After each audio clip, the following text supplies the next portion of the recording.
In creating a realistic stone castle, I sought for the perfect texture, and I found it using egg cartons. The underside of the egg carton has a wonderful rough texture that has the look I was looking for.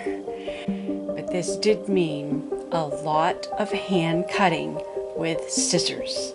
I started cutting large stones to use on the lower portions of my castle project and for the towers. The stones don't have to be the same size or shape. I was very happy with the look and texture of the faux rock, but I wanted brick-like stones for the majority of the building, so I began cutting bricks using a template that I made. This is a tedious task. No need to flatten the curved surface, just cut, one brick at a time. The material is thin enough and flexible that it will flatten out when you glue it to your surface. This process took more time than I wished. In the process, I created a sizable amount of scraps, which I fully intended to use. That's why they're saved in that big bowl there. I poured the scraps into my blender, added about 3 to 4 cups of water, and blended it into a fine pulp. So now I am recycling the recycled scraps. Every little bit counts. But this was going to be a time saver for me.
Once my paper scraps were well blended, I poured the wet mess into a flat baking pan. With my hands, spread the mix to fill the entire pan, trying to get it about as even as I could. Next, I chose a nice textured towel, which will make a good texture for stone, and press the towel into the wet mixture. The towel will do 2 things. It will absorb most of the moisture as well as give me the desired texture. I found that I needed 3 layers of towels to absorb the moisture. Don't be afraid to press firmly. I did press firmly, but my bricks still turned out to be much thicker than just cutting it from the egg cartons. It was about twice the thickness, which is great for use on the inside walls and the floor of my castle. I let the pressed mix sit overnight. I did remove the 2 top towels since they had already done their job of collecting moisture. In the morning, I removed the bottom towel and the mixture was still a little damp, so I turned the oven on low, about 150 degrees. I set the pan in the oven for a short while, then turned the oven off, letting the paper sheet dry out completely. You don't want it to be overcooked because it could become brittle and it might just fall apart when you're using it. So it probably is better to let it dry naturally, but I was trying to rush it.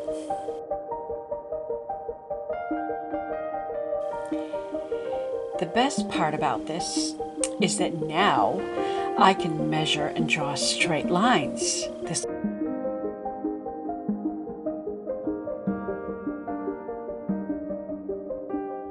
Plus, with the bricks all nearly the same size, putting them in place also went faster. I drew the lines on the back side, the non-textured side of the paper. Remember, when you're measuring and marking, always measure twice on both sides of the paper. That way you get straight lines.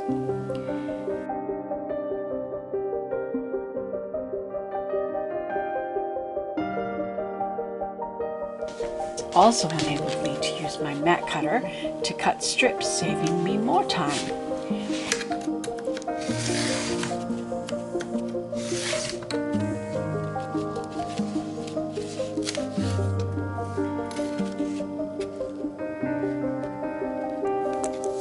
Then I cut the individual blocks with scissors.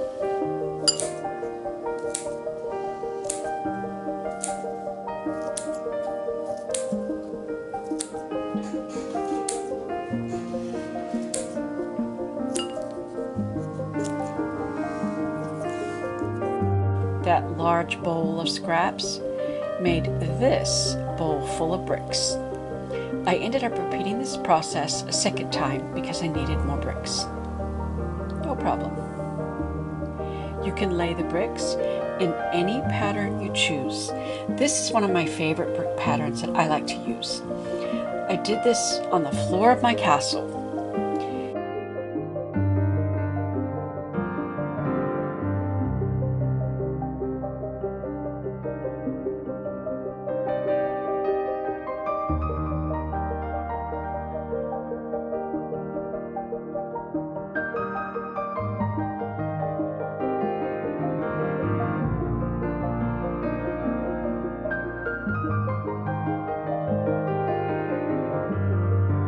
You can also just stack them like regular brickwork, as I did for the walls.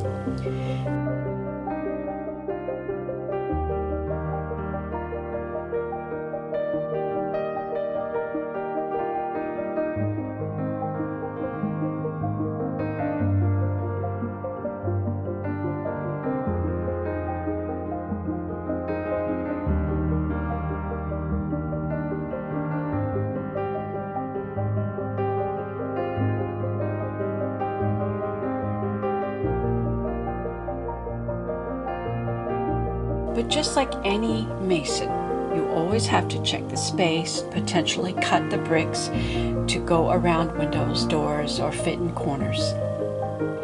It is also helpful to have small tweezers to reach into those small places where fingers get in the way. Stay tuned for the reveal of my big castle project. Be sure and subscribe so that you'll get notified when the video comes out. Thanks for watching.